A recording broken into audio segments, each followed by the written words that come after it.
that we're all joining together again, the Pyramid Valley team and so many others. I'm really grateful for this meeting tonight. It's an outstanding event because we have. So, hello everyone. Good evening. Just one second. How are you being? We have two organizations joining together to contribute to this event. The Pyramid Global Society Movement, which is, of course,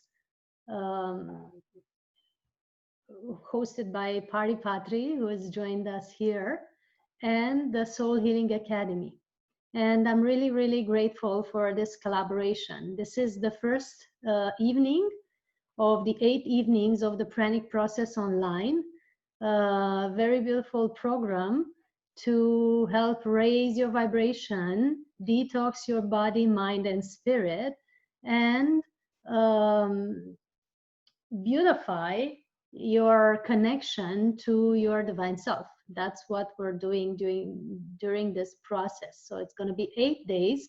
Each evening, we're going to have a webinar, a workshop, where you have tips and tools for your spiritual evolution and your detox on all levels. I would ask everyone to prepare your questions because the topic of tonight is how to keep a high level of energy. How to keep a high level of energy with juice fasting while you're juice fasting. So you're going to have tips and tricks and insights on this topic tonight. I've been doing juice fasting and pranic nourishment ultimately, which is the ability to be nourished by source, by light or prana for many, many years now, and I'm going to tell you all about it. But I'm just filling you in on the topic of tonight so that you know what you can ask questions about, right? The questions of tonight can spin around the topic of how to be nourished by prana, how to have high energy levels when you're on liquids, either fasting with water or with juices. And you can also ask, of course, about meditations and meditation and the topics we're gonna approach tonight. I'm really happy, Patri, for the suggestion that we collaborate in this. Patri wants to do a 9-day fasting for the Navratri, I believe, which is basically the Jain habit of fasting for 9 days. Maybe she will write in the chat box more about it, but the main thing is that she wants to prepare a group of people also in the ability of fasting together, which is great. That's why we decided to collaborate and have this event together and help you understand more about how you can actually be nourished in a different way while not having solid food or physical food. And I know for many this is a very high-end concept, or it can seem very far-fetched. You know, how are we gonna survive, right, without food or without solid food? But really, there's so many people in the world now that I've personally met, and including myself, that are really able to be nourished in a different way without using solid food or physical food. And if you ever heard about this, if you ever heard about this topic or ever heard about pranic nourishment or breatharianism, just know that this is the topic we're going to approach tonight. And we're also going to go beyond that into the ability of being constantly connected to source, you know, because being nourished in such a way and not needing so much physical food is directly related to the ability to stay connected to source, to stay connected to your divine self, stay connected to your true self all the time. So otherwise, this is not possible. This is only a possibility when you're totally aligned or very much aligned to your true spirit, to your divine self. So how many of you are interested in this topic? How many of you believe that this is possible? And how many of you believe that we can actually have this ability? You know, many of us have maybe read the autobiography of a yogi, which is an essential book for spiritual evolution, and especially in India, I hope it's well known. In this book, Paramahansa Yogananda, whom I recommend with all his literature and teachings, is speaking about an Indian lady called Giribala, who at very young age, because she was constantly scolded by her mother-in-law for eating too much, at a very young age, she has prayed to get the ability to not need food, because she was constantly having this worry about not being scolded for eating, right? And by divine grace, by some, beautiful amount of grace, as she was also very devoted, she was practicing meditation and all that, she just received this gift, I call it a gift from grace, where she didn't need physical food anymore, right? She didn't need any physical food. She was able to then survive without eating and sometimes without drinking. And if you want more reference on this, you can just look up the book, The Autobiography of a Yogi, and just search at the chapter about Giribala and see what this great yogi named Paramahansa Yogananda is speaking about it. Right? And there's many references in history about saints and sages all over the world in all traditions, from Hindu to Tibetan to Asian, the Qigong masters in the Asian tradition, and many, many others that are having this ability. Even the Orthodox saints, Teresa Newman and so many others, have manifested this ability of living without consuming physical food, or with very, very little physical food, right? We were sometimes living in caves, sometimes living out in nature, sometimes in very special places like temples, and they were having this ability, right? But the important thing to realize, because we're all going to think now, well, yeah, this is just for the sages and the masters and the very special people, right? Out there in the cave somewhere in the mountains. And that's the mind frame that humanity is having if ever they are hearing about the ability of being nourished by prana. What we're here to say is that there is a higher possibility, that it's offered also to all of us, the mundane people, the people that live in apartments, as you can see me here, being in an office, in an apartment, not somewhere in a cave.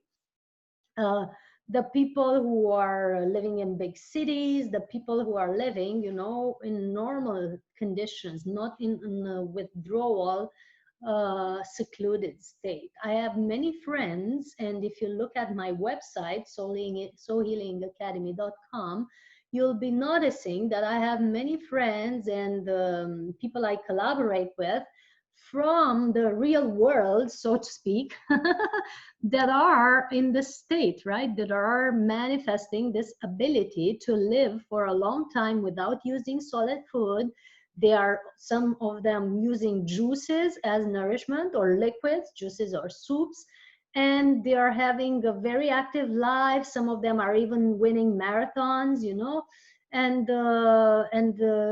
handling several projects and this and that, by just consuming liquid food or just consuming water. So there's various types of people in this world, living in big cities, living in normal conditions, of course, practicing meditation and energy practices, but with the ability of consuming very little or no solid food.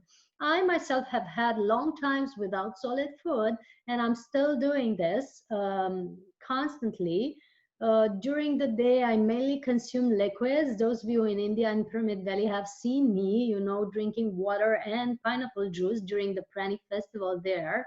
Those of you who have been there.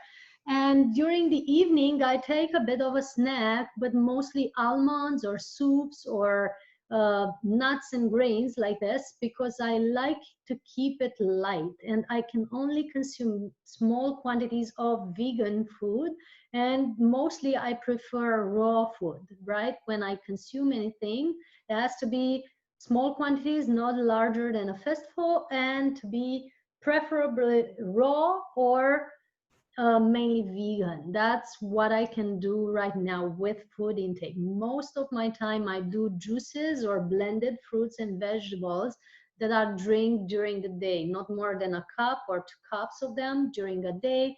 And that's my food intake now for many, many years. Very rarely I take a full meal, which is, you know, 1 or 2 fistfuls of vegan food. The rest of the time, this is my diet. I'm just telling you that not to bribe about it, but to know, for you to know that you have in front of you a person who has experimented with that and that knows that this is possible. I no longer have cravings, I no longer have hungers. And when I use physical food, it is a tool for me to get into a certain state, a certain vibration that helps me connect to the mundane world, to the people around me, large groups of people, people who have denser diets and so on. So that's so far what I can say that I've experienced myself and with my colleagues. And I'm saying this just to help you understand that this is a high possibility and many people can actually do this, right? How many of you, I would love to see your faces. So many people here joining on Zoom, and some of you are joining on Facebook and Instagram. If you see me looking in 3 directions, it's because I have 3 cameras on me that are filming in various places. So that's why you see me constantly juggling between them, right? I pay all my attention, I give all my attention to you, just there's 3 of you in 3 directions. So you've heard me as this topic has begun. How many of you believe that you can actually go on juices and be nourished? How many of you believe that you can actually utilize liquid food for a while, right, and be nourished? I'm interested in knowing where we are here as, you know, level of understanding, level of belief. And for the ones who are on Facebook, or sorry, for the ones who are on Zoom, please put your cameras on. I know you may be on in your beds or in your living rooms, not having a hair done or something, but I just want to see your faces. It's so beautiful to connect in this way. And I'm missing you guys, the ones in India, and it's so great to just see you. You know, it helps me connect with you in a different way. So please, please, please put your cameras on. I know Pari has said that she's not going to put her camera on, so we completely honor that. But the rest of you who can, please, please do that. It's so beautiful to see each other. And I thank so much also to Ravi, who is the co-host of this event on Zoom, who is helping me with all this is helping me with all this organizing on Zoom. I'm really, really grateful, Ravi, for your help. And I'm helpful for all the others who are here. Thanks so much. So this is the introduction of what we're going to talk tonight. And I hope the topic is, you know, of your interest. Please type yes in the comments or in the you know, chat box if you are interested in what we're just sharing. And if you have questions, you know, start asking. The questions will be piling up in the Q&A section or in the comments if you're on Instagram or Facebook. They're gonna pile up there, and we're gonna answer them towards the middle or the end of this webinar. The webinar is lasting for about 1 hour or 1 hour and a half. Mainly, it's quite late here in my country, and probably in your country, if you're in India, it's late too. It's after 8 p.m. But we're going to manage somehow to get the most of your questions. Yeah, so how many of you are interested in this topic of tonight, of how to keep high energy level with just juices and liquids? How many of you believe that this is possible? Please type yes in the comments and let me know. Interested, me. Beautiful. I love to interact with you in this way. At some point, if time allows and if everything allows, we're going to just maybe open up for Q&A on Zoom with live streaming, with video on and sound on. Otherwise, just make sure you type them in your question box or comment box so that we have all your questions. I'm going to tell you a few words about myself. So as you have probably already seen, my name is Cristiana Eltrayan. I am holistic therapist, author, and public speaker, currently living mostly in Romania, but sometimes in hotels and planes because I fly a lot over the world holding conferences, you know, for different purposes, either volunteer actions or various other events that I am organizing or that others are organizing with me, that I'm guest of. So most of the time I'm traveling, also in this seclusion time I've managed to travel to some countries already. When I'm not traveling, I'm mostly in the mountains of Romania. This is where I am located now. I'm living out in nature in a beautiful place. I work a lot with sacred sites and energy vortexes of the planet. I help maintain a high energy in these places so that we get the best of the energy that's coming on the planet from the heart of the central sun, from the heart of the galactic sun, so that we can be nourished and upgraded by it. So that's one of my jobs, besides holding conferences, writing books, and holding one-on-one private sessions with my clients, healing sessions. I have downloaded a therapy called soul healing. Many years ago, I learned how to tune into people's soul and connect them back into their soul, back into their divine self. And then from there, we find the causes of the issues that they're experiencing in their lives. And we help undo that or deprogram that. As I say deprogram because from my perspective, we're biocomputers, and we can rewrite our programs so that we have a more fulfilling life. So that's what I do in my therapy, with energy and with deep diving into their souls. I help my clients, you know, find the causes of the issues in their lives and deprogram it so that we create a new reality. And people's lives change so much with this therapy. For many years,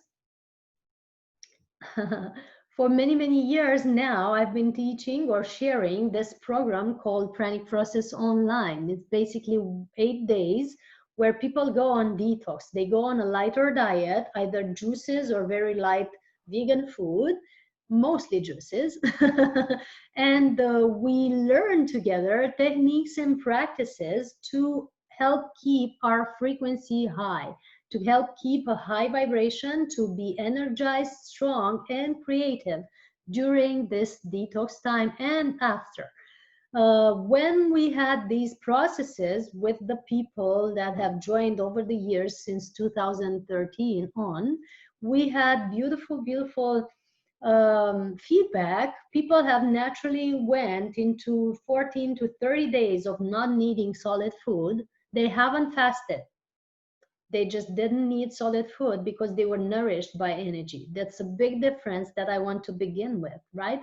When you're fasting, you're depleted, you're a little weak, you're feeling a little fainting, you're feeling a little dizzy, and so on and so forth. And your body is detoxing and recovering and, you know, shedding things and so on. So that's the state of being on fasting. The state of being in pranic nourishment, though, is so much different because you're fully energized, fully active, fully creative. You sleep very little at night. I sleep 2 to 4 hours some nights. I mostly wake up from 2 to 5 or 2 to 6 and do my current jobs like in normal daytime, and then snooze out a little bit until 7 or 8. And that's my natural sleep pattern. And I have friends and colleagues who sleep 2 hours every night or 1 hour or half an hour, and the rest of the day is all theirs. You know, we can have so many projects in parallel because there's not so much food in our system to process, and then you have so much more energy for all the other things. So basically, it's a total different state than fasting. Pranic nourishment is as if you're getting breakfast, lunch, and dinner every day, full option range of energy, but without taking solid food. Can everybody encompass this difference? Is it easy to understand? Is it easy to comprehend what is happening in our bodies? Do you see how fasting is different from pranic nourishment, and that you are actually in pranic nourishment state nourished in different ways? We had someone from Pyramid Valley recently in March. You know, everything which is within the frame of 3 years, it's recent for me. So in March we had this beautiful gentleman called Chandu. You know him, probably most of you, that has participated in organizing the Pranic Festival. So he has hosted us there with all the Pranic people that I brought there, being nourished by light or chi or prana. And while he was preparing the event with us, he went naturally in 30 days of juice fasting without any struggle. He was fully energized. He has joined our events. He has taken us on the mountains. He was full on good energy, no problem. And he was sharing with us that he felt much better. So he went not into fasting, but into pranic nourishment mode, right? Which is a big difference. In fasting, if you feel depleted, if you feel weak, if you feel like, you know, the earth is running off your feet and so on, or if you're feeling dizzy, you need to do, and it's compulsory to do energy work every day, several times per day, to be nourished in a different way or to be energized, right? Energy work is to be energized. That's logical. So what does energy work mean, right? And I want to mention also that I don't recommend anyone to start a pranic journey and stop eating altogether without doing any energy work in parallel. We do not recommend that you stop eating or that you stop drinking, which is even worse, without any energy practice. You will get depleted, you will make your body weak, and eventually some people actually die if they do that. You know, some people have tried to, you know, they're going into this image of, oh, I want to be pranic, I want to be breatharian, I want to do this and that, which is ego-based mind frame, and they're depleting their body very much, and some people have died. So we warn with this occasion, we warn everyone who hear about this that you don't just stop eating and that's it, you're on prana. You have to do some work. Otherwise, it's all gonna fall down on you. Not a good idea to just stop eating altogether without any energy practice. Of course, if you're fasting for a few days, that's okay. But if you're gonna go long term, like beyond 3 days, we never recommend that without energy practice. And I'm going to define clearly what energy practice means to me so that you can have an idea of what I practice and what my colleagues practice, so that you can relate to that. I know and honor the fact that many of you here are long-time meditators, are long-time energy practitioners in some way or another. And I also know that some of you are at the beginning, probably just starting this or just hearing about it. And I want to honor you as well, because if you are here and if you feel called to this gathering, for sure you've had lifetimes of this practice before, and your soul is saying like, this resonates with me, I can relate to that, it makes sense, this maybe is possible, or just, you know, what's with this thing, I want to know what it is about, but something there is calling you. And if it's calling you, then you are in resonance with this, you are aligned with this in some way, and it's natural that you want to know more about it, and that's why you're here. So welcome, welcome, welcome everyone, and honoring the mastery in all of you. And as I said, I would love, love, love, love to have everyone on camera. I don't know if this is possible. Yes, some of you are, but most of you aren't. I don't want to be like this, you know, really, really strict teacher of put your cameras on or something, but it's just lovely to just see you. You know, I'm going to take a moment to see you, and then I'm going to go back into my, you know, I channel information. I don't really think about it. I don't really program or think of what I'm going to say now. What is the next thing to say? I don't have a speech prepared, never. I just tune into your souls, and just whatever needs to flow will flow tonight. That's what we're doing here. We're channeling information for all of you, and it's a natural way of, you know, doing conversation. For a long time, I've been working this way. It's much better to just channel information than to prepare speeches in advance and try to think of all the things that you have to say. They might not match your audience. So that's why now I'm just tuning into you, and some of you might get goosebumps, some of you might get aha moments, or, you know, clicking into something, because that information is exactly for you. So that's what we're doing here. Really, really honored to see all of you. That's so beautiful. So many people here. So I was promising that I'm going to tell you a little bit about what energy work means. Before I tell you about it, I'm going to ask everyone who joins in to mute themselves. Yes, cameras on, but mic off, so that we can, you know, listen to what's happening here. Maybe you have noises in the house, maybe you have people around that are doing stuff, so it's good to just have this sound that is coming from here to you for now. Yeah. I was talking about energy practice. And so many people are saying here we want to learn about energy work and its importance for fasting. Exactly, I was nailing it right now. Thank you, Pari. Energy work is crucial. We are all energy, everything is energy. Science says this, holistic teachings are saying this, everybody is knowing this. So this is a fact, and it is proven. We have had our masters in Hindu and Qigong and Tibetan traditions proving to us that everything is energy, right? Some of them have dematerialized their bodies, some of them have moved objects, some of them are practicing, you know, teleportation, telepathy, and so on. You have all these examples of your masters doing this. But also we had nowadays masters, scientists of current days, proving that everything is energy with physics formulas that are, you know, available for everyone to understand. I have colleagues in physics like Nassim Haramein and Robert Grant and Adam Apollo, who some of you have met, and mathematicians and so many others who are actually proving with formulas, with, you know, deep research, they are proving now that everything is energy. If you want to know more about how has this been proven in science, please watch the documentary called The Connected Universe, which is made by my friend Nassim Haramein.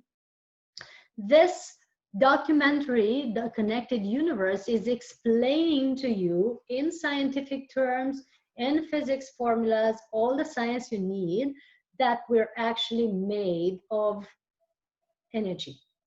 And, you know, maybe most of you don't need science to prove it. It's logical that this thing that is solid and this thing that is solid, the table, is all made of what? Molecules and atoms. And if you go deeper into that, what is molecules and atoms? Well, obviously it's energy. So everything in your body, the throat, the chest, the knees, the thighs, everything is made of energy, right? It's made of molecules and atoms. Naturally, if you are to go deeper and ask yourself, what is nourishing me? What is nourishing these molecules and atoms? What is making the cells grow and multiply and all this? If you think about it, right, you logically look at what we measure when we measure our nourishment, and you see that we measure calories, which is energy. So definitely we are nourished by energy, because that's what we're measuring to know that we're nourished, right? You don't necessarily measure the quantity of how much milk you had, how much salad and so on. The important thing during the day when you measure your meal is to have had enough calories, right? Which demonstrates basically that nourishment is energy. Your nourishment is energy. The next question, and you are made of energy. The next question naturally arises, right? Do you need solid energy? Do you need liquid energy? Or do you need pranic energy? What do you really need? And according to your practice, according to the level of vibration of your body, which is really, really important to discuss about, according to all this, you might need solid, liquid, or none of the above, just prana, right? The more you heighten your body's frequency, this device, you know, has a certain frequency when you have a day-to-day job, not doing any meditation, worrying about finances and family and children, worrying about everything all the time. It has a certain energy, and eating junk food.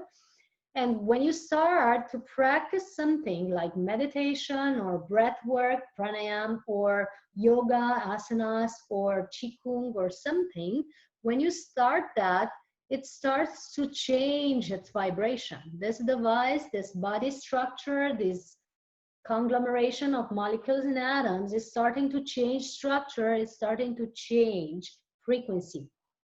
Does this make sense?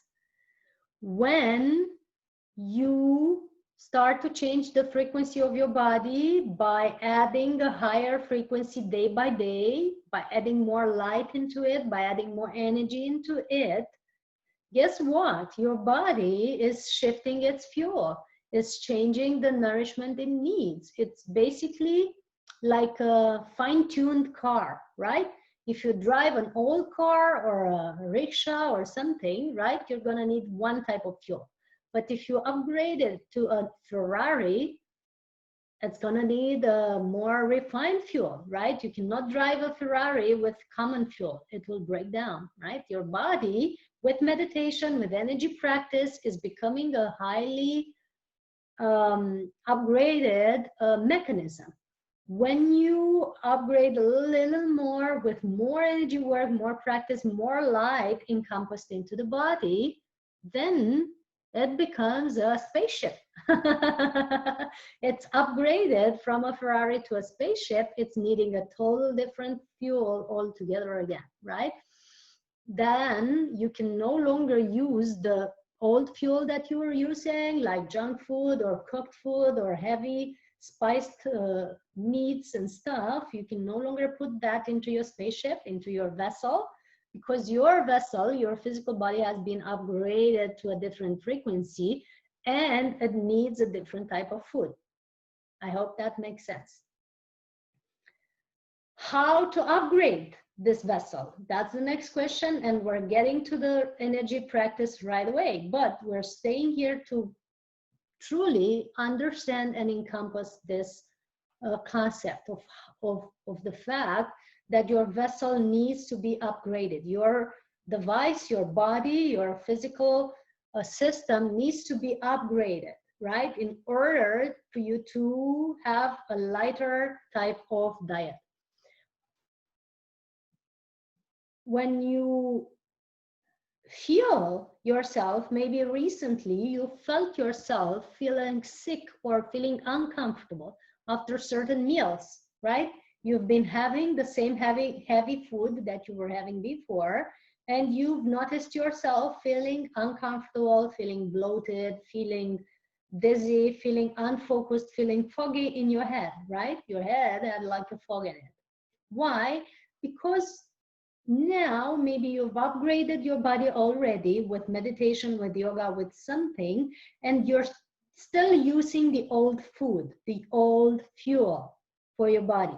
So your body is an upgrading machinery. It's becoming a Ferrari, or who knows, maybe a spaceship, but you're using the same old fuel that you're using for your old car, right? And your body is reacting to that, and it's no longer agreeing with the type of fuel that you're putting in. And that's why so many people are now manifesting dis-ease, because your body is no longer at ease with the type of food that you're using. Does this make sense? So no longer the food that we were having some 10 years ago is no longer good for our nowadays body. Why? The planet has been bombarded with tons and tons of solar energy recently. The Schumann resonance of the core of the earth has been shifting. It's 10 times more sometimes. It's been 7 to 8 hertz. Now it's even reaching 70 in some times of meditations or special events, right? We're having big energy vortexes opened up all over the planet, including in Permit Valley, by the way, that are constantly fueling us with energy, much more than before. We've been having tons and tons of days of constant meditation with millions of people. I know PSSM has done a great job at doing daily, weekly meditations. And there's so many other organizations that I'm a part of, you know, like the Unify or the Resonance Academy, so many more that are doing monthly or weekly or daily meditations with millions of people. That means millions of people are tuning in, drawing more energy into their bodies, saying yes to evolution. Guess what's happening when that happens? Our bodies are naturally upgrading. They're receiving more energy. They're being bombarded with photons, with particles of light in our cells that are shifting the way our cells function, the way our DNA is functioning, and the way our consciousness is. How many of you are already feeling more conscious and more connected for the past few months since maybe the pandemic has started? How many of you are feeling that you're having revelations or a new way of looking at life in the past 1 or 2 years? Do you have this kind of experiences, any of you? Yes, no, maybe use the comments to chat with me so that we know where we're at. If yes, then those of you who are experiencing that are certainly on a path of rapid evolution, where you're really getting this infusion of photons from the central sun, from the galactic waves, and your body is naturally being upgraded, which means naturally that you need a different type of fuel. No longer you can use the old fuel. That's going to make your body sick. Even the situation on the planet now, with so many people get sick, is a message of change your lifestyle, change your diet. That's the message of the current global situation. No, it no longer works the way it did. We need to change. So therefore, we are all invited to look at our diet and our daily practice to see how we can upgrade ourselves and frequency match the frequency of the planet and the cosmic events that are now happening for the planetary evolution and the humans on it. So that's why probably you're here resonating with that, feeling that, yes, I need something new. Yes, I need a change. Yes, we need to shift something in our lives. Or maybe you're even feeling sick and want to upgrade your system. So yeah, that's the main message. We are being upgraded and we should align to it vibrationally so that we can actually benefit the most from this new energy coming in. Those of you who are here, stay tuned. Don't go anywhere. We're going to have a beautiful pranic meditation towards the end of this webinar. I'm going to offer dinner or breakfast for the ones who are here, depending on the time zone you're watching, just to give you a hint or a clue or an example of what's possible with meditation and how nourished, deeply nourished you can feel, how deeply fulfilled you can feel by just doing that. In 15 minutes, we're going to have the most exquisite nourishment together, but that's going to be towards the end, so stay tuned. So how many of you so far find this interesting and useful? And is there anything you would like to add or ask? Thank you, thank you, thank you. I see many thank yous here. I'm going to place the link of this Pranic process that is starting today. I'm going to place it now in the chat box of everywhere, on Facebook, on Zoom, on YouTube, and everywhere else, so that if you're interested, after the end of this conversation, you join the program, because it's important for us to build something together.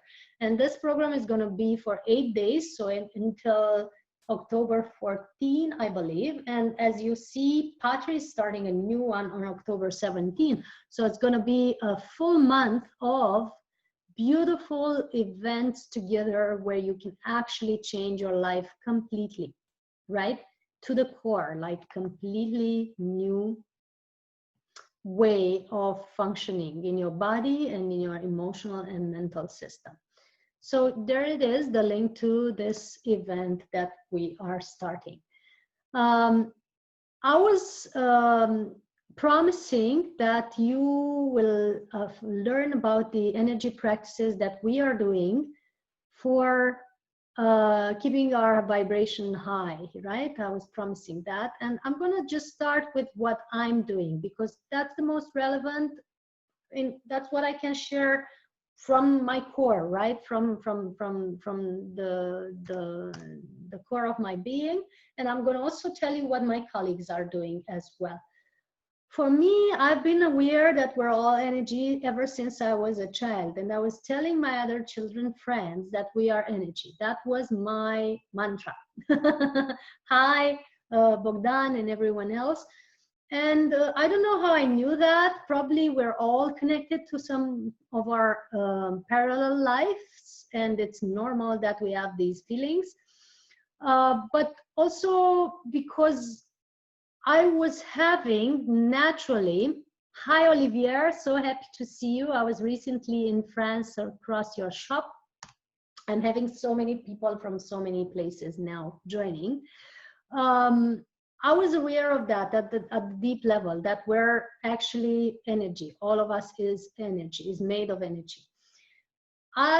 And I was practicing meditation in a small crystal. When I was a child, I was taught to do that, to go to bed and imagine that I'm in a crystal palace by just entering my energy into that small crystal. And that was helping me rest and relax and clean my energy before going to bed at around 12 or 14 years old. When I was 17, I got this intuition that we're actually not supposed to eat meat, right?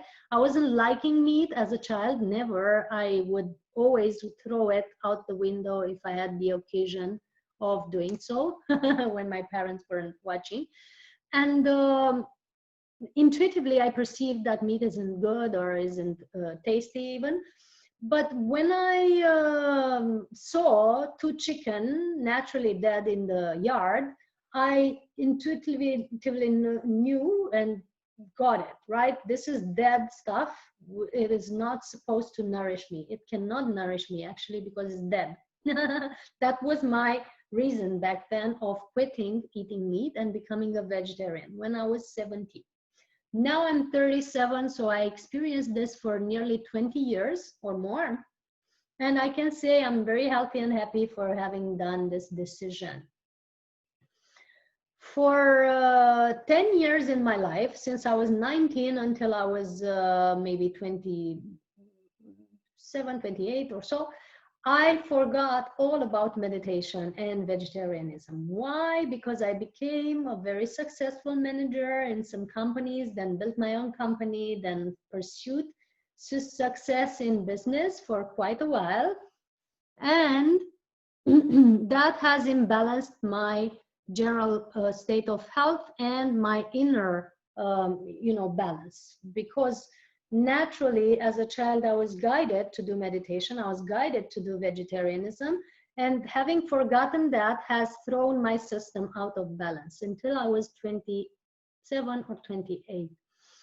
After that, I figured that I cannot live like this. I cannot continue living as a person that is asleep, as a person that is a robot and just doing job and nothing else.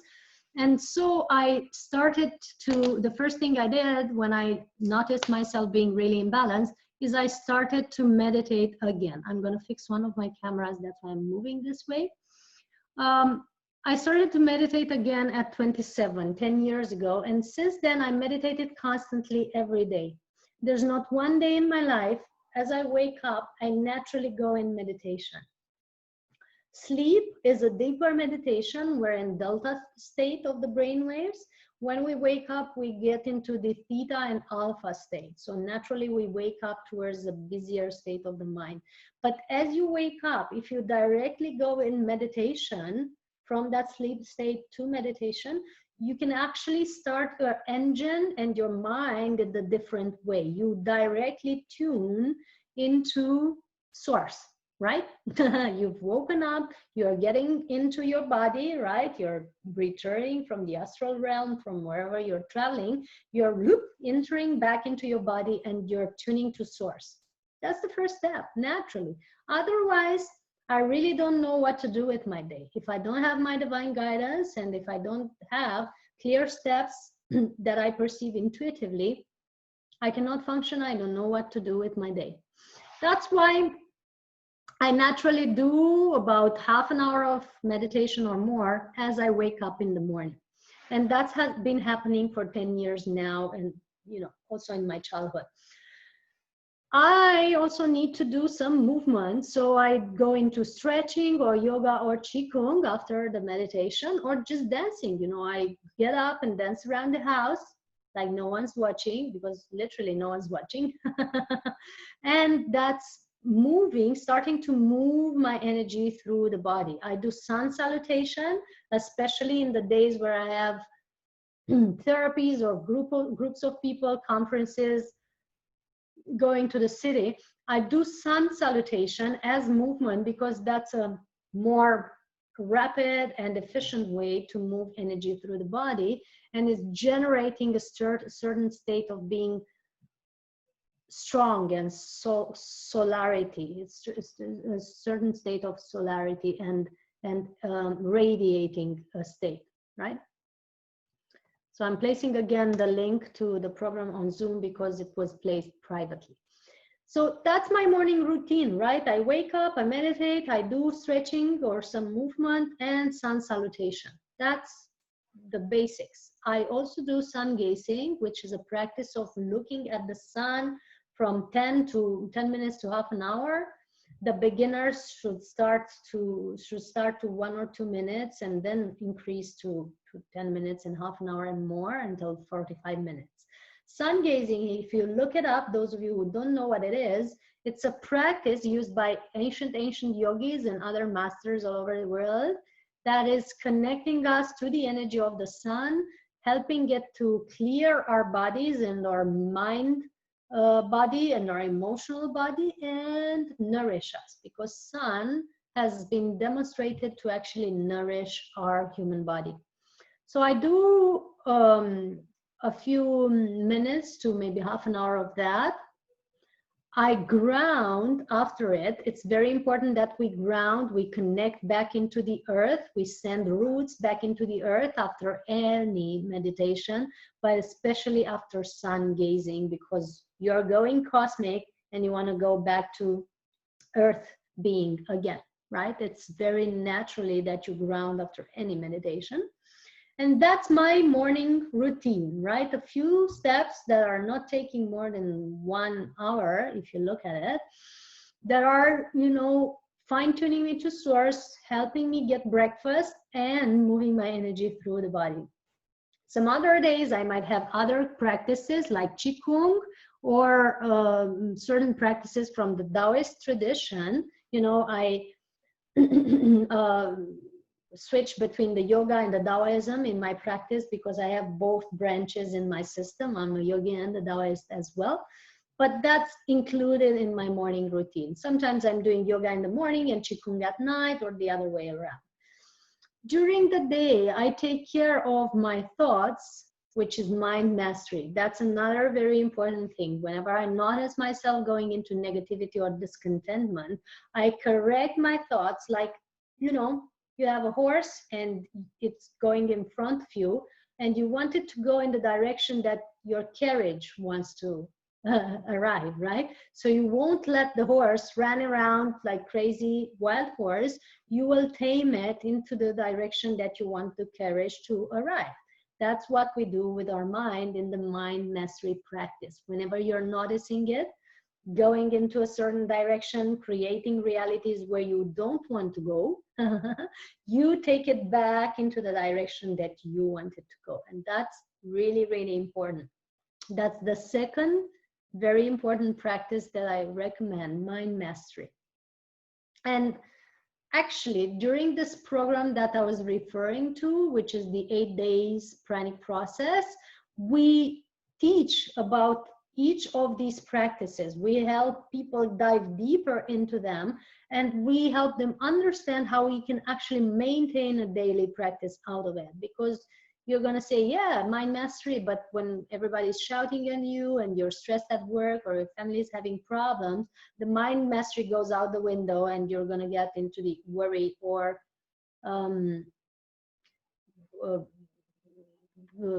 hectic mode, right? Because everything is on your shoulders. Yeah, but that's what makes mind mastery even more valuable, because you are naturally going back into the peaceful state when you learn to train your mind.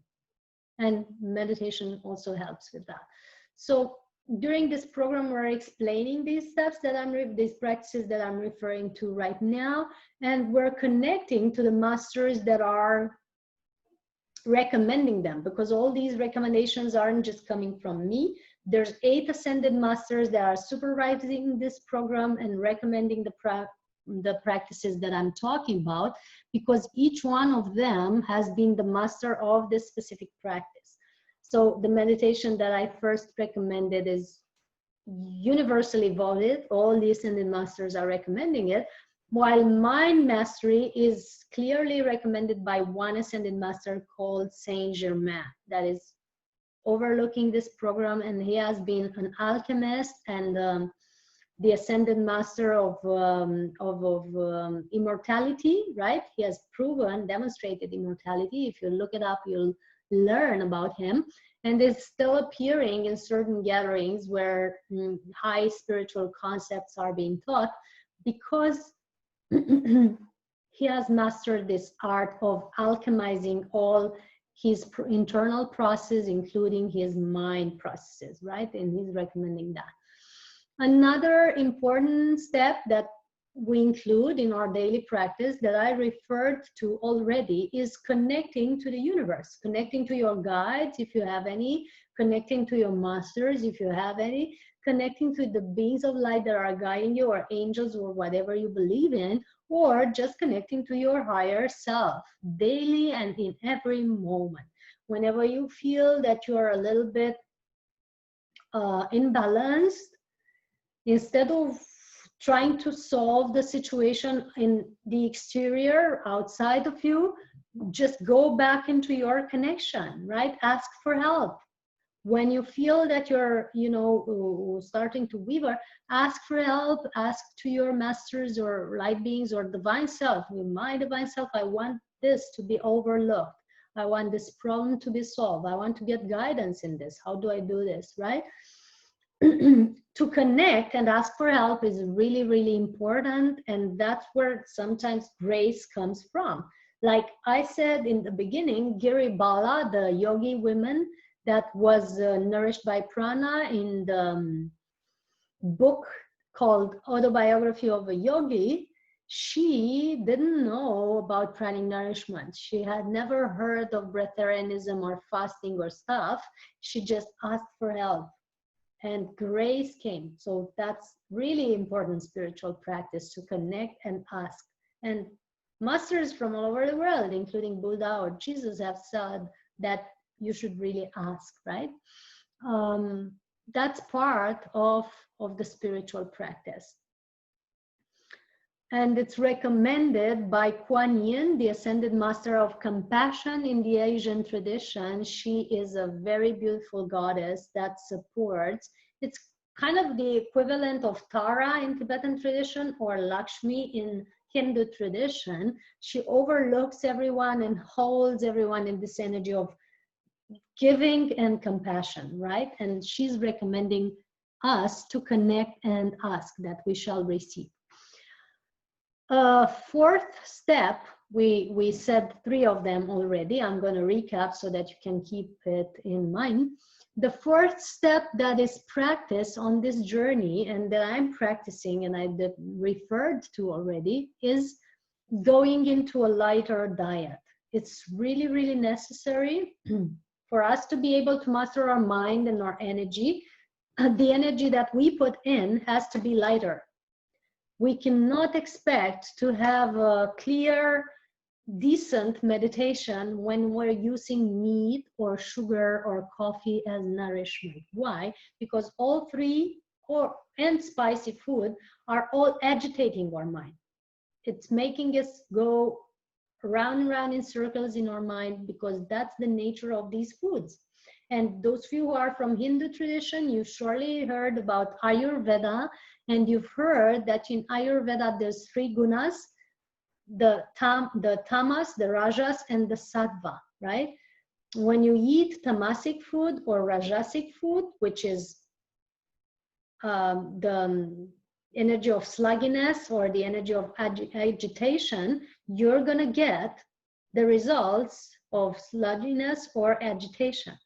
If you want sattvic states like harmony, peace of mind, clarity, you need to eat sattvic food. And if you look up sattvic food on the internet, you're going to see some of them, right?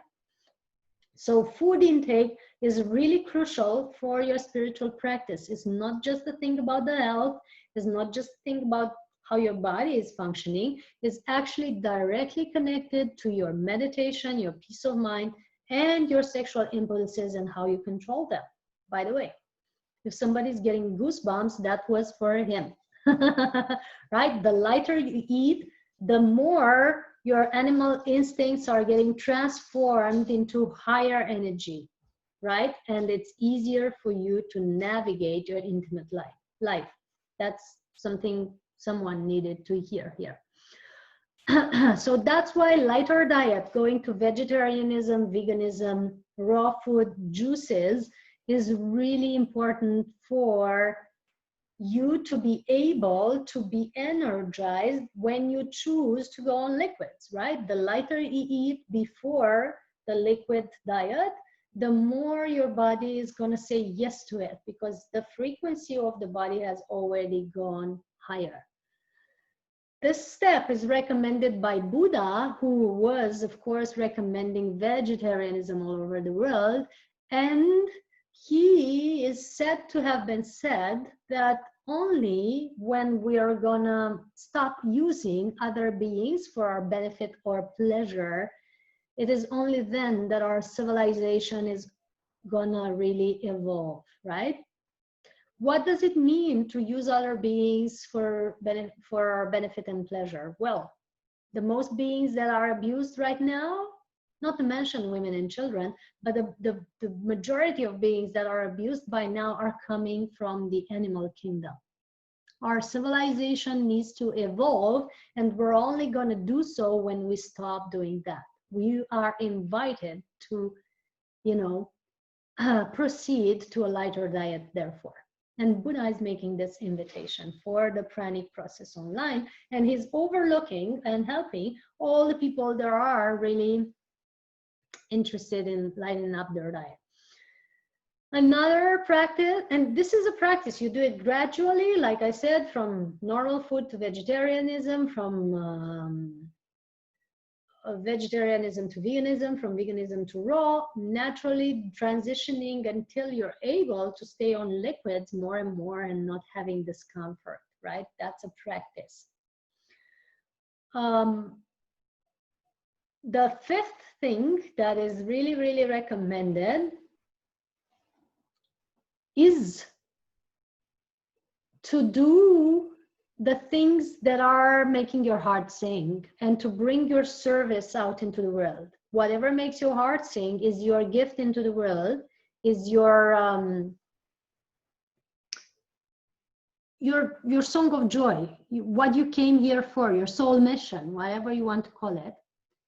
And while you do this more and more without any expectation of appreciation or reward, the more you heighten up your frequency, the more you raise your vibration. Doing your service to the world is actually a spiritual practice to raise your vibration, right? Doing unconditional work. That doesn't mean that you're not allowed to get paid for it. Pay attention to that. It just means that you're not doing it for the payment. You're doing it for the joy, and that raises your vibration. The payment is the bonus of it. I do all my work. Most of my work is a lot of free work, as you can see, but the work that is paid is well paid, and I'm proud of it, and I'm enjoying it, but I'm doing it for the joy. So my work is for the joy all the time. I'm really grateful and happy to be here with you. This heightens my vibration per se, you know? That's why I'm here.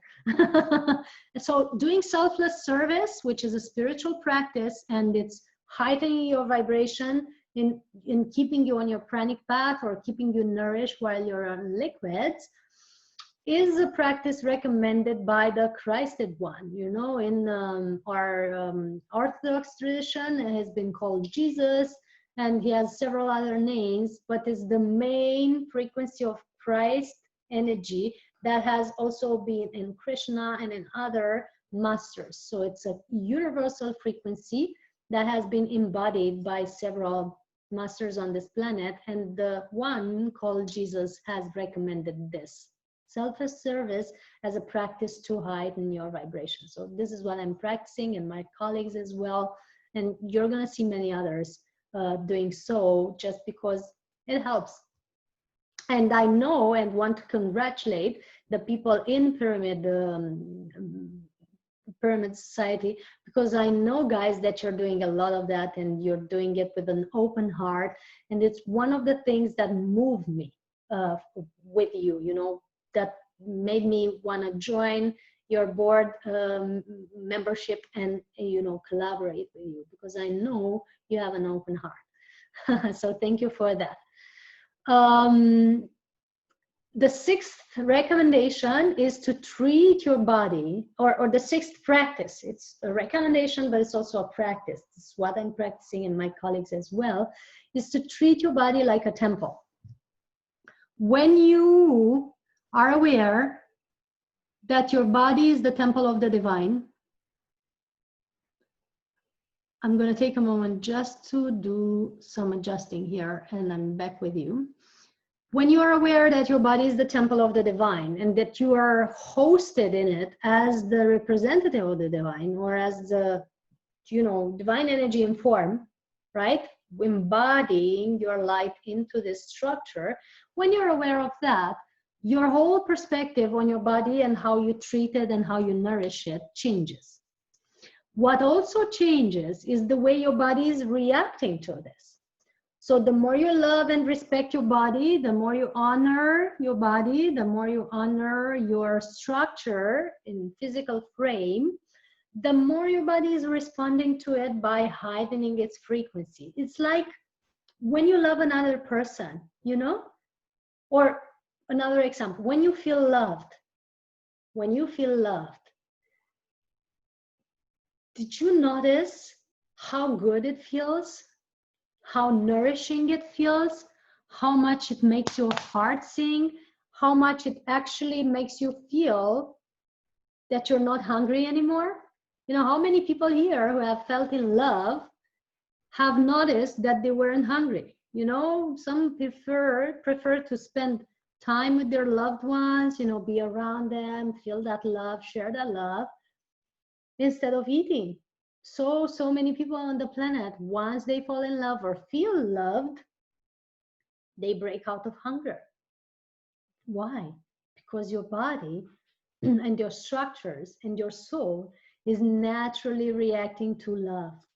And they're opening up and feeling nourished and feeling full and fulfilled. Right? The same thing happens to your physical structure. When you love it, when you really, really, really love it and send love to it and acknowledge it for the beautiful device and biocomputer that it is, when you do that and pamper it every day and use the best products, like you have in Ayurveda, these amazing oils and whatnot, when you do that and when you look at it in the mirror without judging or scolding it for, oh my God, I'm having, you know, like women do, I'm having large thighs and I'm having this, you know, buttocks that is not so good, or the nose is this and that, or, you know, whatever people are saying. When you're doing that, the cells are closing down, they're shrinking, the energy is shrinking in the physical body. When in exchange, you're looking in the mirror, you know, being grateful that you have 2 legs, 2 arms, they're all there, that your mouth is functioning, your eyes are functioning, your nose is smelling, all this is functioning correctly.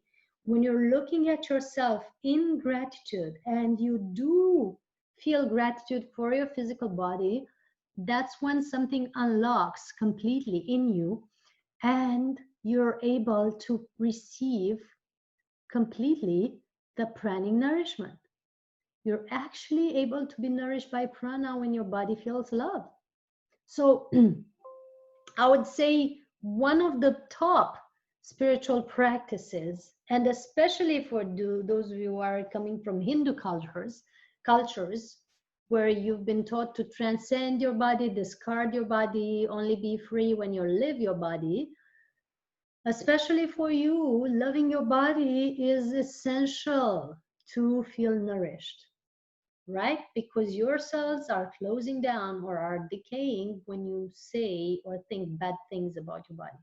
So treating your body like a temple includes 1, loving your body, giving it the best products inside and out, you know, what you put into your mouth, but also what you put on your skin and hair, and giving it the best clothing.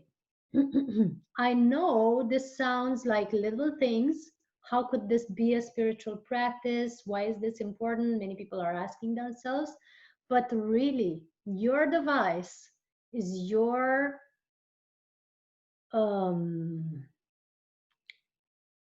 system where you can really embody your light.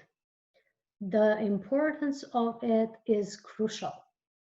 The more you fine-tune this and love this physical body, the more you really, really, really can embody your divine self or your spirit in it. The sick body, a body that is not fine-tuned, a body that is not functioning correctly, unable to move or so, is gonna block some of the energy to circulate through it, and it's not helping you evolve spiritually. So on this planet, at this moment now, despite all the teachings that you've heard for this moment of evolution, the physical body is crucial and we should love it. And this is what is recommended by Babaji. I know some of you heard of it, most of you heard of him, the immortal master of the Himalaya. Why is he recommending this? Because he has been able to keep his body in appearance of a 25 years old young man, and he is able to rematerialize or dematerialize his body at his will. That is why we believe he is immortal, right? So how important is the physical body? Well, take an example from an ascended master that has decided to keep it. If it weren't important, he would have discarded it already, don't you think? So this is how it is. This is the sixth recommendation or practice to really love and honor your body. Never put on your skin something that you wouldn't want to swallow. Why? Because it goes directly in your blood. It's even more quick than if you would drink it. So don't drink your nail polish or perfume, but don't put it on your skin either. Why? Because it goes directly in your system. Treat your body like a temple with the best products, the most natural, organic things that you can utilize. And if you don't have access to it because of monetary conditions or so, just use olive oil. That's available everywhere. Use that and nothing else, and you'll be healthy. My skin is only functioning with coconut oil or argan oil, nothing else. And at 37 that I am now, I would say it's still well and happy. So treating your body like a temple, right? Very, very important spiritual practice. Love it, honor it, find everyday reasons why you're grateful for it, and think of that.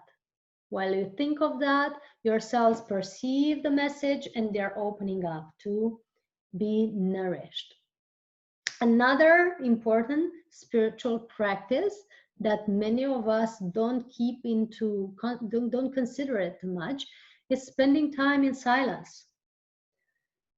Spending time in silence and in nature, two very, very important aspects. Why silence? I practice mauna most of the day, which is the practice of silence. I only talk when I have conferences or if I have meetings that aren't, that are really, really necessary. If not, I write. Most of the times I write. I don't make phone calls. I don't have the habit to call my relatives and talk for hours with them on the phone. That's not something I'm doing for many, many years now.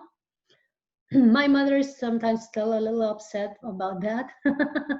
But really, why? Because this needs to rest. This chakra is the chakra that is embodying the ether.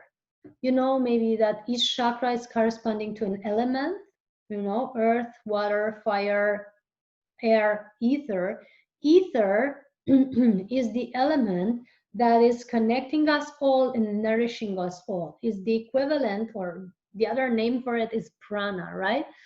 When this chakra is balanced, the ether element is easy to be embodied. When the chakra is getting imbalanced, by uttering words that are unnecessary, telling lies, or talking too much or too stupidly, forgive me.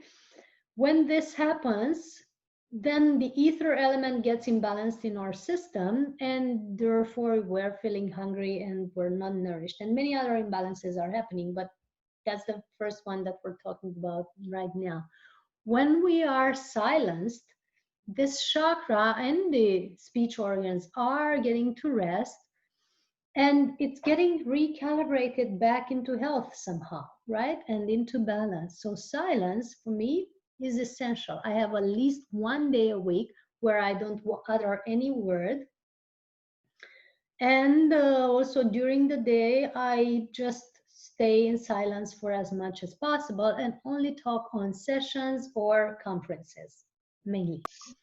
The rest of the things can be written. The rest of the things can be written shortly and efficiently. So that's how I'm living. And many, many of my friends are living the same way. And I'm just saying this for you to know that this is possible. What I noticed that this is becoming much more efficient when you practice it in touch with nature. Many people say, well, nature, yeah, but I don't have time. I have kids, I have things, I have meetings, I have online stuff to do, blah, blah, blah. Really, yes, but from the position of holding 5 or 6 projects in parallel over the years, including now, from the position of traveling constantly, I just came back from 4 or 5 cities and I'm going to the next 4 or 5. From this angle of also having daily clients and conferences and so on, I tell you, you can make time to go out in nature. I always have at least half an hour per day, if not several hours, somewhere out in nature. That is my spiritual practice. And then when I'm out in nature, I'm also silent. It is a benefit that I'm living next to a woods now, but also when I was living in the middle of the city, there was a park nearby. I would always go out in the park for meetings, reading, learning, studying, all that I could do outside, I would do outside, right? Just because it's a spiritual practice and it's enhancing my frequency. When you're outside, you're directly connecting to the elements of nature that are nourishing and harmonizing your bodies. Very important. This practice in my program is recommended and supported by a master called Saint Francis of Assisi. Saint Francis was one that has dropped all his riches, and he has gone out in nature, and he has spent so much time in silence, fine-tuning himself, that he has begun to understand the beasts around him, the animals, and the animals have started to nourish him. So nature nourishes you when you nourish it with your balanced presence. And that's a spiritual practice leading to a higher vibration. And I'm sure all of you have noticed, when you walk barefoot, when you go to the seaside or mountain or in a holiday outside of your towns or of your houses, you're all of a sudden feeling re-energized. That's the power of spending time in nature and the power of spending time in silence. You are invited to start practicing.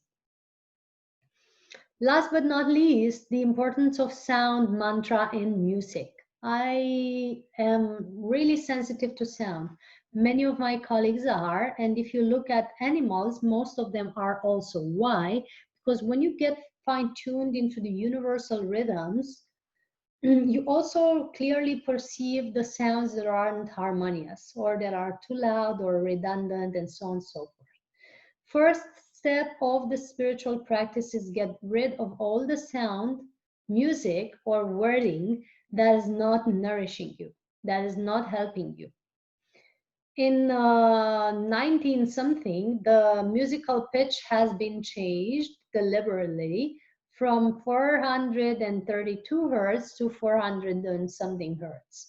That has disbalanced our systems and has led us to some confusion on the planet, right? Because the instruments that we were using to play music were playing at a pitch that was really messing up with our systems. What has been discovered now is the water in our bodies is responding to sound, as you know, is responding to thoughts and words, as you know. And when you're subjecting yourself to sounds that are too powerful or too imbalanced, you're imbalancing your systems. What is now necessary to do is to search and choose music that is found tuned to the old pitch of 432. And there's other solfeggio frequencies that are really beneficial for the body. And also practice uttering the words or listening to the words that are beneficial. Avoid gossiping, avoid cursing, avoid all the words that are creating bad realities and all the sounds that are creating noise instead of music, right? Avoid that in listening and in uttering or sending out, right? While practicing that, you will notice your body and energy levels being upgraded.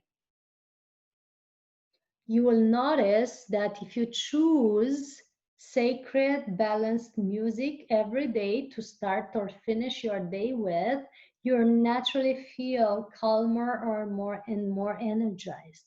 You'll notice that everyone notices that when you're in your car stuck in traffic or worrying about stuff at work, if you play a nice music, that is changing your state, your mood, which means that your frequency has upgraded.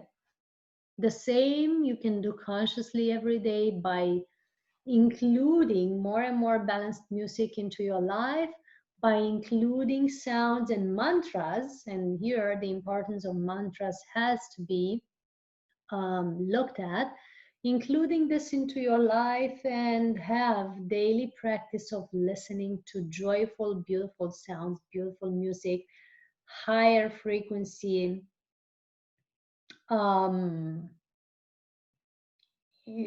What you utter out, what you speak about, has to have a higher frequency as well. Why? It all gets gets imprinted in your system. It all gets embodied in you. Sound has such a huge impact on your system that is, literally changing everything in your life. And if you want some scientific proof, search for the studies of Masaru Emoto. Please mute yourselves, speaking of sounds. Masaru Emoto is a Japanese specialist that has studied the impact of sound on human beings and on water. And he has proven that water changes its molecular structure according to the sound and words that it is subjected to. Given the fact that we're 90% water at the molecular level and 70–80% at the cellular level, it means 70 to 90% of us is getting impacted by what we listen. That's why you want to listen to the things that are beneficial and heightening your vibration. Wording mantras every moment is very useful. It's imprinting a certain frequency in your system and upgrading your overall vibration. That's why mantras have been known as being really important in all traditions, from prayers to traditional Om Mani Padme Hum to whatever everyone else is uttering in other different cultures. Mantras are creating a certain energy structures in our body that is helping us open up and embody more energy and become more conscious as well. So 8 steps. This last step is recommended and supported. This practice is supported and recommended by Mother Mary and the angelics, the angelic beings. All of them are communicating with us through sound. When you open up your radio and hear a certain melody that is coming in the exact specific moment where you're thinking of a situation and it's synchronistic with it, it's your angel sending you a message. Or when you hear a specific sound, or when you even hear inner sounds or the music of the spheres, that's various light beings connecting with you, and it's your guides wanting to send messages and so on. So sound and the importance of it is majestic in our lives. Basically 8 steps. If you add this in your practice, your frequency is going to be much different, and you are able to go on a liquid diet. I don't call it fasting, as you notice. I call it a liquid diet because I know that during this, you can actually not be fasting, but you can be nourished. All these practices that are really, really simple that I told you right now are heightening your frequency so that you keep your high energy during your juice diet or liquid diet. I'm going to wrap it up and recap now. Meditation as the first and foremost in your energy practice, connecting to the universe or your spirit guides and asking for help daily and in every moment. And in our program, we actually teach a practice where it's called the breath test, where you actually get to connect to your higher self and get guidance for any minute detail of your choices. Everything you can be guided about, right? From the shirt that you should wear during the day, to the food you should put on your plate, to the lover or partner that you should choose. Everything has answers in your divine self, and we teach a simple practice to connect to that through breath. It's called the breath test, right? It's one of the main things included in our program that has helped so many people evolve spiritually. So ask and receive for help. Master your mind, control your thoughts, tame your mind as a wild horse and keep it on track where you want your carriage to go. That's the third one. 4, lighten up your diet from wherever you are. You don't have to go instantly on juices or liquids, right? Lighten up slowly, slowly. I'm going to have some water. And take care that you're always lighter and lighter. Each month, maybe you drop some foods that aren't serving you and add some healthy stuff. 5th, do your service or your mission in the world, whatever make your heart sing, do more of it and make that your spiritual practice. Whatever makes your heart sing as an action, as a gift to the world, bring it on. That's heightening your frequency, is helping you stay on track. It's making you be nourished in a different way. It's nourishing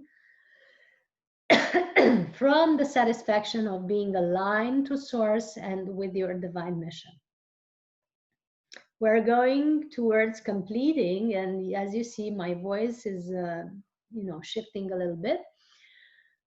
5, 6, treating your body like a temple, honoring it with the right products, the right foods, the right exercise, the right clothing, and loving it, feeling gratitude every day. Practice, as a daily practice, gratitude for your body every morning. At least 3 things that you're grateful for in your body. Tell it to your body in your mind and see what happens with your body a long time. Look in the mirror maybe and look at really how your body is and honor it. And you're going to notice so many changes. 7 is spend more time in silence. I've been speaking too much already. That's what I'm feeling now. And my body is reacting. So more time in silence, more time in nature is helping you keep a high vibration and clear your energy field. And last but not least, pay attention to the sounds, words, and melodies that you're listening to and practice more mantra and devotional music, listening and singing. That's heightening your vibration. That's why kirtan in your tradition, like singing devotional songs, is so useful for the spiritual practice.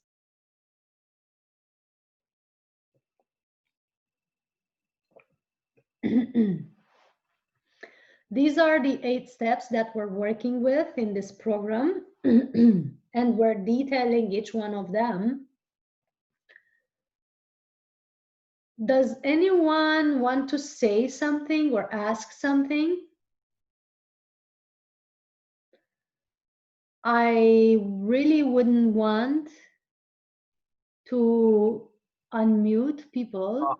Hi, I have a quick question. What would be the time slots for this training you're talking about? I'm going to describe everything towards the end. Thank you for your question. Please place it in the chat box so that I have it there. Thanks. So, so far, if you want to ask questions, please ask them in writing. But ask them, don't wait out, because I can feel here that people want to ask stuff. Right? So that I answer them on the go. You've noticed that most of your questions have been either perceived telepathically or have been read in the chat box and answered already. My telepathy tends to be quite good, but sometimes I need to see it written. So these are the 8 steps that are included in the program. We're going to work with also deep meditations, like we're going to do one in a few minutes, deep meditation of pranic nourishment each evening. That is decluttering, energizing, and fine-tuning your energy system. And we're going to share particular insights for the ones participating if they are having questions. The time slot is, you can watch it anytime you want. It's basically in video. It's going to be sent to you in the comfort of your home. You can replay it, rewind it, And then you can ask me questions and I'm going to answer you on WhatsApp or email at the specific time of the day. Not all day you're going to be going back and forth with me, but each and every day I'm going to answer your questions on the email, and you can watch the program from the comfort of your home. So it's a video program and you can watch it. I'm also going to do an online live streaming program, but that's later towards the end of the year. So far, as I'm still traveling, you're going to have it in video. Since I'm okay, so in a nutshell, that's what we're talking about. I'm going to take a few more questions before we head towards meditation, and then we are going to enjoy this dinner or breakfast together through pranic meditation. Let's see. What are your questions here in the Zoom? I'm going to watch also on Facebook. If you have questions, guys, you can ask. And on YouTube, if you are there, you can also ask. There's several channels that I'm streaming on.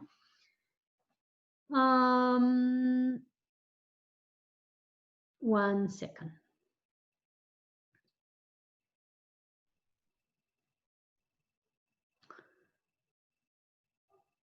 So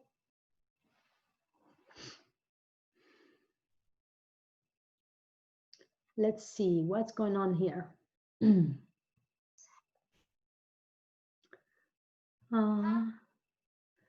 We're having a few questions on the Zoom. New beginners can start with liquid diet, and what should one take all to keep apart from fainting while on diet? Uday, we have been speaking about it all evening. You'll get the replay of this conversation because it's been a long conversation where we actually shared all the steps that you can take from the comfort of your home to not get into fainting. And we don't recommend that you go strictly in a liquid diet before doing detox on multiple levels. I'm going to also speak about detox and how to detox during this program. And I'm going to explain the herbs, the various plants or various juices that help you with detox in a harmonious way.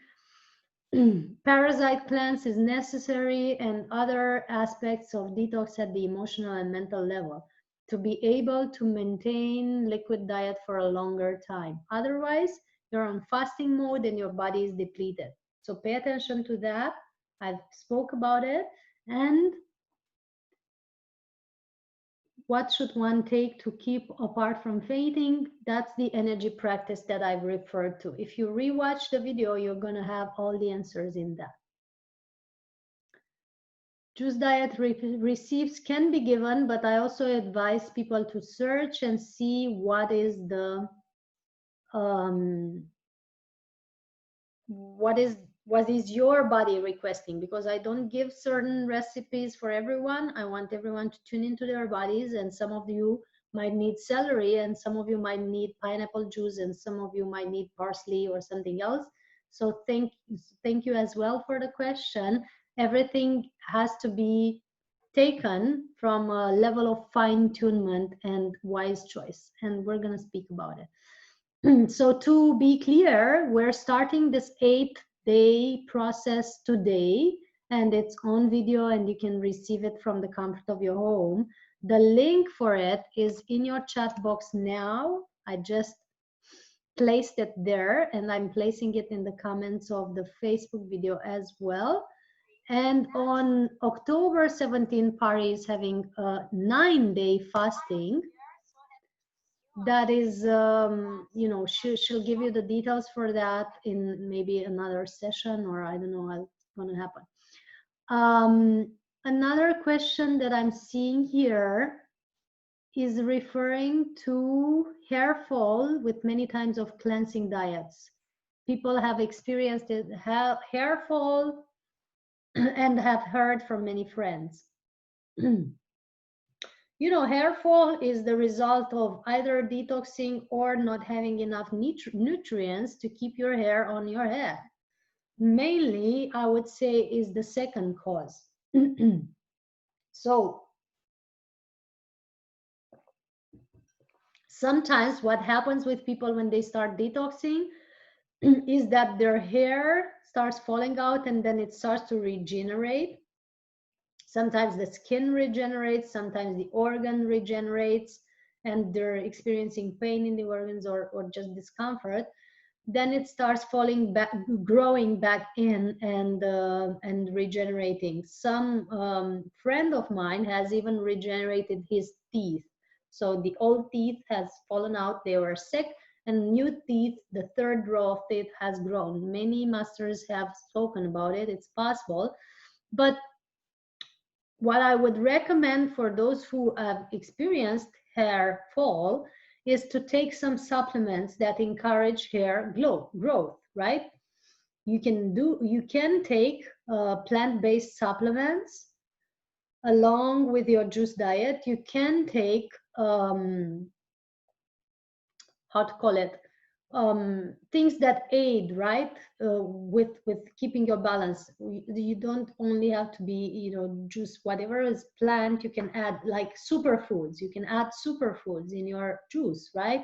Like spirulina, chlorella, um, chia seeds that are very finely um, pressed, and so on. You can work with these superfoods and super herbs along with your juice diet so that your body doesn't decay. And that's important to know what plants or powders to use during this diet so that you can keep in balance.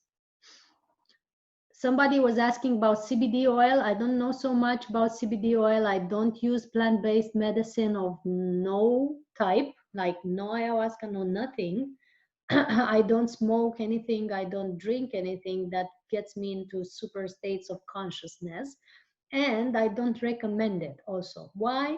Because most plants have been genetically modified by ancient species some ancient time ago.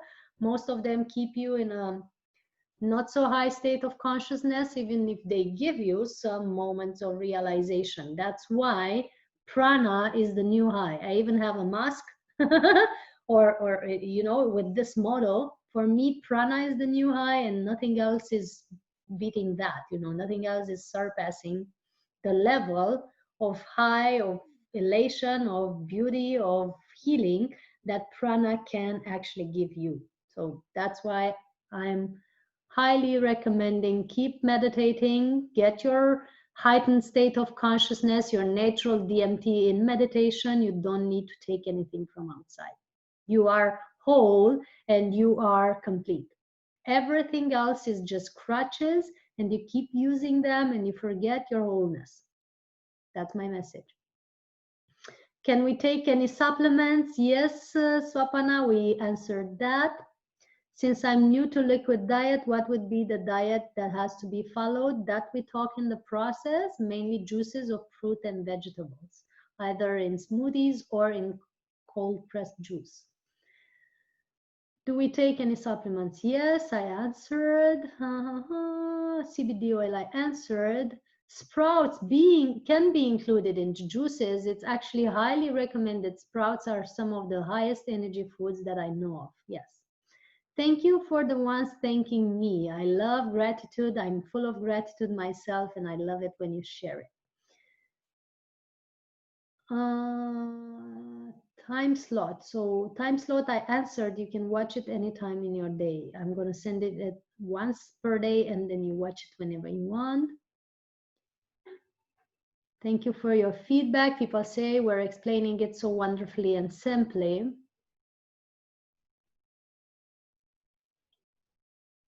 Some people have been on diet for a few months already. Good. Diabetic patient, is it okay to do fasting? There are clinics in Florida and elsewhere that are actually said to be curing diabetes with juice fasting. Type diabetes in juice fasting, type clinics curing diabetes with juice fasting, and you'll have your answer. I'm not a medical doctor. I'm not, authorized to basically state publicly that juice fasting is curing this and that, but I can say that there have been many cases where people have healed with fasting, including the diabetes, but many other things, right? So I would recommend it, but it's not from medical perspective.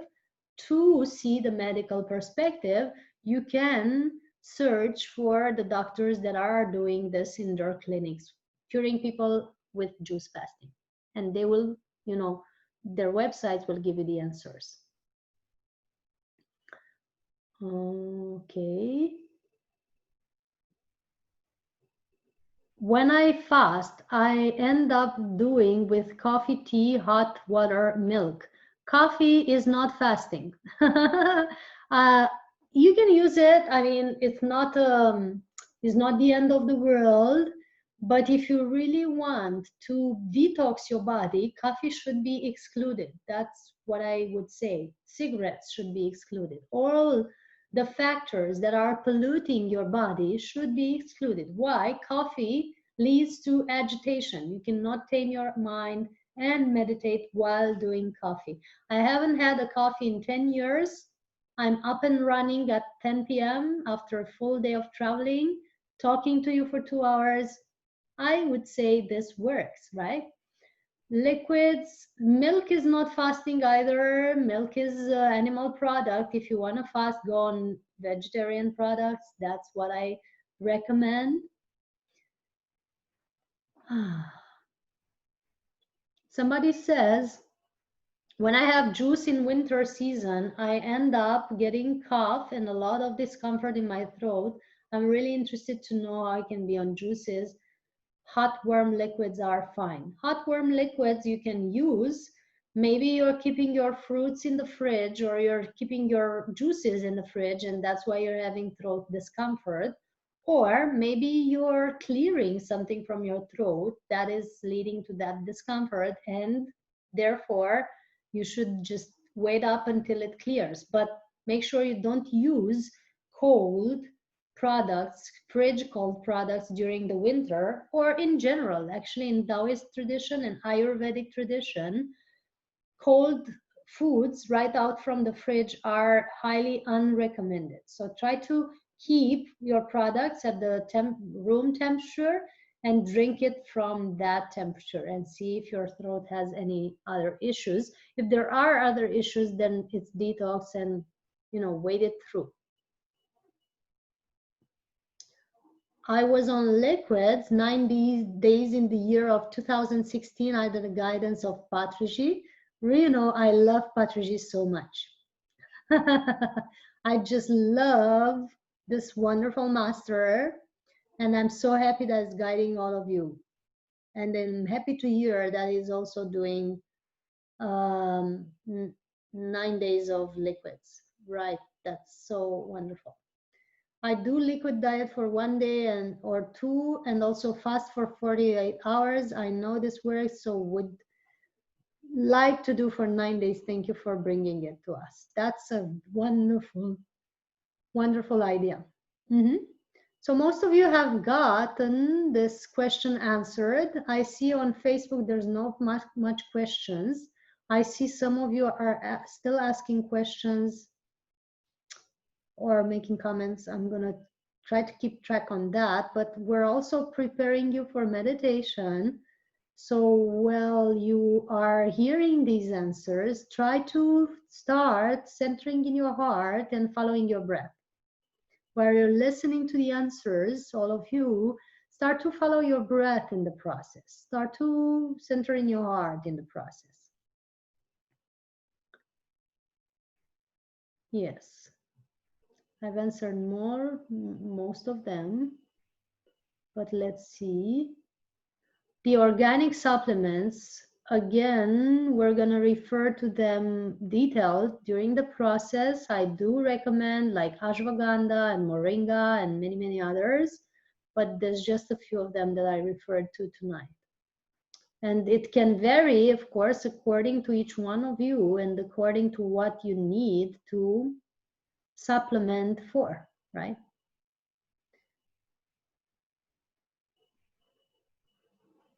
the kind of juicer that you use is having an impact. I don't have any brands that I recommend right now, so maybe find your own info on internet. Is it always better to use cold pressed juices? It is good to go on cold pressed juices. Yes, it's very good. You can also use smoothies though. Not smoothies with milk, but with fruits blended in a smoothie. Please repeat the supplements. Couldn't catch the names. The supplements that I just had the intuition to say about is ashwagandha or moringa, but you don't just take them because you heard them. You just check with your body, maybe check with your therapist or specialist, and then take them. Thank you, Ravi, for being with us. I see that you're going in a meeting. Those of you who are done with the questions, let's see where this meditation takes us. So I'm going to just give you a sample or a hint of the meditations that we're doing during the process. I invite everyone to please start following your breath. Start getting into the most comfortable position that you can get to easily. Imagine each one of you that you're in a light column from the center of the universe to the center of the earth. Each one of us is in a light column from the center of the universe to the center of the earth. Each one is having this light column around us. And each one in his private own column of light is starting to breathe light from this light column. And as you breathe, as you inhale, you feel this air and also the light flowing into your body. And as you breathe and inhale, you feel that it flows into all areas of your body, filling up the areas that need energy.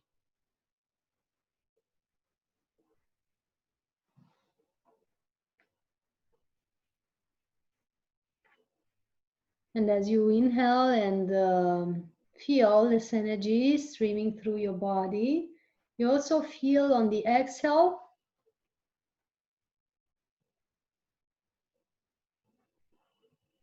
that you are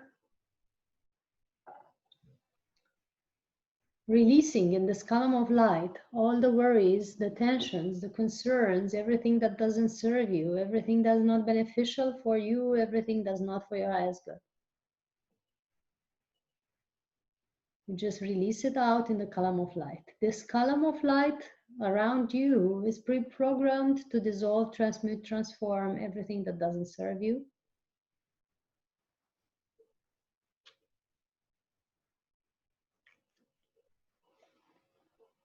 And as you inhale again, you inhale more light from this column into your body.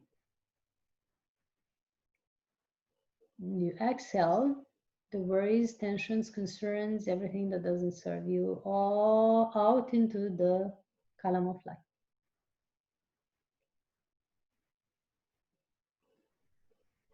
A deeper breath in, feeling pampered by this light, feeling like an energy spa.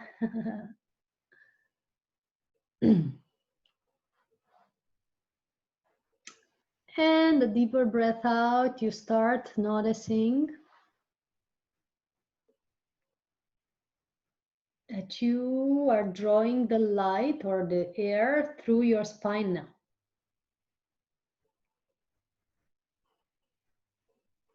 As you inhale, you let this air, this light go up to the top of your head, through your spine, the main channel, Sushumna Nadi.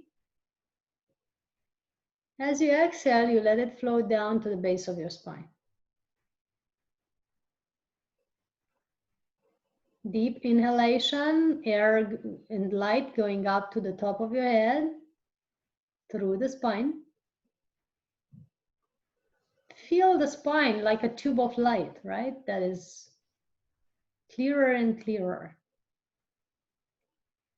And as you exhale, you let it flow down to the base of the spine. It's as if you're breathing through the spine, as if your spine had a nose that is breathing through now.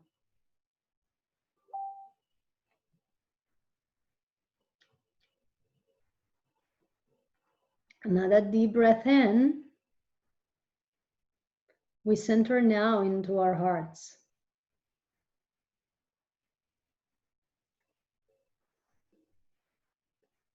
Sense or feel our hearts being nourished now by a light, a cable of light that's coming down from the heart of the central sun. As you breathe in, this light from the heart of the central sun that you're connecting to through your connection cable is coming towards the top of your head and it's starting to come into your body. So every time you inhale, you get more light, more energy into your heart chakra from this connection cable that comes from the center of the universe. And every time you exhale, this light from the chakra of your heart is radiating out into your cells, into your organs, into all your physical systems, into your auric field, and out into the universe. And again, with a deep breath in, you receive more light into your heart chakra. And you can actually feel your heart chakra expanding with every inhale. It's just expanding and it's becoming brighter and brighter. And when you exhale, this sun of light in the center of your being, this heart chakra of yours, is radiating this energy from the central sun that you constantly receive from your connection cable. It is radiating it out into your cells, into your organs, into your auric field, and out into the universe. Deep breath in. Let this light flow towards the base of your body, towards the lower chakras as well, all the way down to the soles of the feet, maybe. This light from your heart that's radiating out into all your systems is also flowing through your feet down into the center of the earth. And you sense or feel how these roots that are in the soles of your feet are building down towards the center of the earth, and you connect to the center of the earth now. You can just feel the heart of Gaia, the center of the earth, the heart of Mother Earth, pulsating, is the same pulsation as your heart.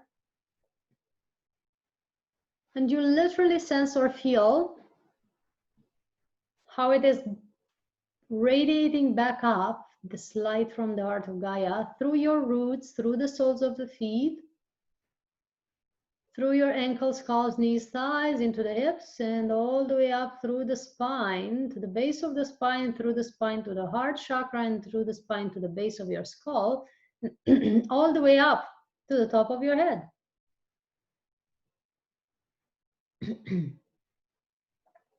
And it fills your whole body. You are connected now to the sun in the center of the universe and sun in the center of the earth. They are merging these energies in the center of your heart. And you feel or sense gently that your energy is mixing the yin and yang, the yin from the center of the earth and the yang from the center of the universe, and it's radiating out from your heart. And you feel that you have a bioshield around you as this energy springs out through the top of your head, forming like a sphere or a toroidal pattern around you. In this bioshield, in this bubble of light with the energy from the center of the earth, you are protected. No Wi-Fi radiations or thought forms are able to get in if they're not for you, and you are cleared, cleansed.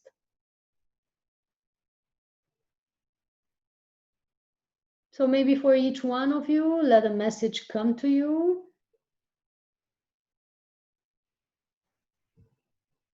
Maybe for each one of you, ask yourself the question if you should go and join this pranic process with me for the next 7 days.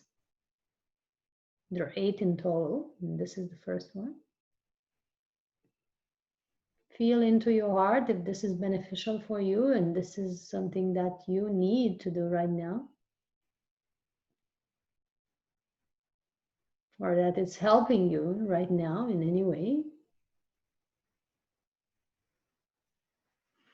And as you're still connected to the light in the center of the universe and the light in the center of the earth, and they're both mixing in your heart, and the sun from the center of the universe, the sun center of the earth is mixing in the sun into your heart, we slowly come back into the body, and we start feeling that we're present in our bodies. We're clearly feeling how it feels to wiggle your toes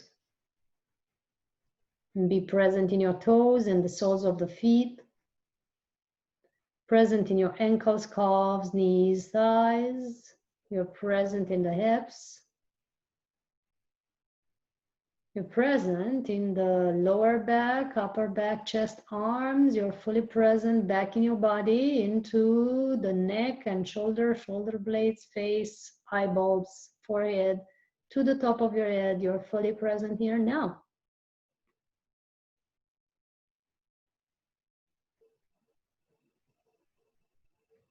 And slowly, when you're ready, you can come back into the room. Back with your attention in the physical plane. If anyone wants to comment and say what you felt, and if you did feel nourished or energized, or if you feel nourished or energized, it's okay if you fell asleep. Even then, you've been energized. Just type yes in your comments if this has been useful for you. And did any of you maybe receive got the message to join the process? Yeah, I would be curious. How many of you got the message to join the process that is beneficial for you? That starting today, you can be in detox for 8 days. You don't have to fully be on juices. You can be, you know, on a lighter diet, but you are going to be doing some detox if you're doing the practices that we refer to in the class. How many of you got a yes when you asked yourself, should this process be beneficial for you? How many of you felt in your heart called to do so?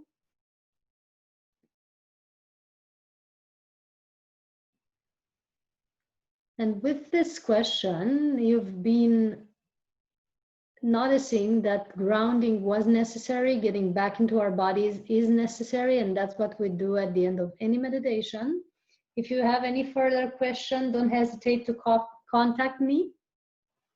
My website is soulhealingacademy.com. I'm typing it in the comments. You've already seen it in the link that I've placed above with the event, with the process.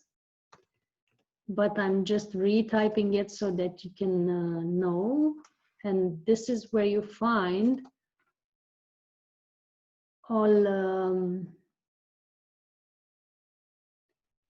the details, articles, contact data, everything. And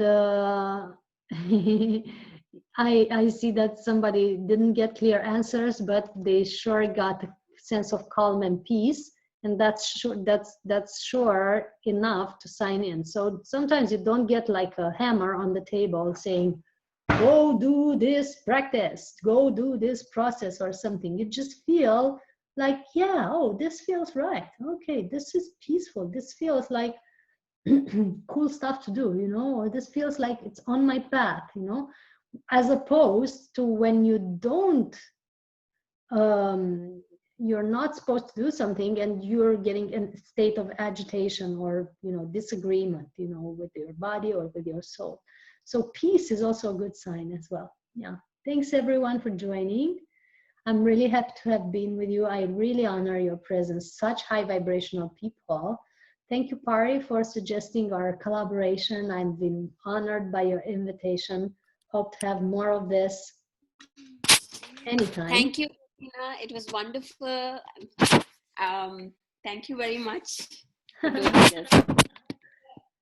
And wishing everyone a happy, successful 9-day juice diet during the Navaratri. I'm going to be with you in spirit for sure, as I'm always mostly on juices, and you know the goddess energy is always flowing through. Really grateful for everyone being here. Really grateful for those of you on Facebook and YouTube and everywhere you've watched. You're going to be getting the recording on the group of PSSM, and Pari can share it with all of you as she feels is best for you. And to sign up, take the link that I have placed there. Look at all the details. There's payment involved, so it's not a free class. This has been a free session. The rest of it is different. And you can use those details to subscribe tonight so that tomorrow we know who to send the next videos to. That's also useful. Yeah, so I hope that's been useful for all of you. I hope you've enjoyed and